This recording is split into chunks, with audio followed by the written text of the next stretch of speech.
បាទថ្ងៃរូបវីដេអូខាងលើនេះបញ្ជាក់ថាភាគីខាងថៃហ្នឹងគាត់បើកច្រកមួយផ្លែតពេលម៉ោង8គាត់បើកច្រកមួយផ្លែតហើយគាត់ថតជាស្លឹកជាវីដេអូក្រុមការងារគាត់ថតទៅហើយគាត់មកស្ទុះប្រហែលជា1ម៉ោងហើយគាត់បិទទាញបិទវិញប្រហើបបិទវិញតែគាត់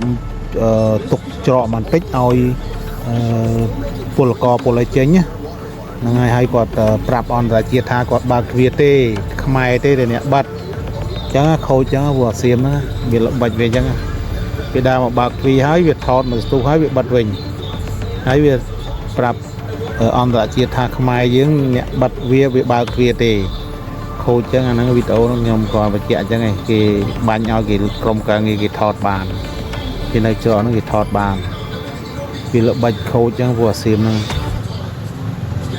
នេះនៅច្រកអន្តរជាតិព្រំច្រកអន្តរជាតិព្រំច្រកដទៃទៀតក៏ដូចតែគ្នាអញ្ចឹងដែរវាធ្វើតែអញ្ចឹងឯងពួកហ្នឹង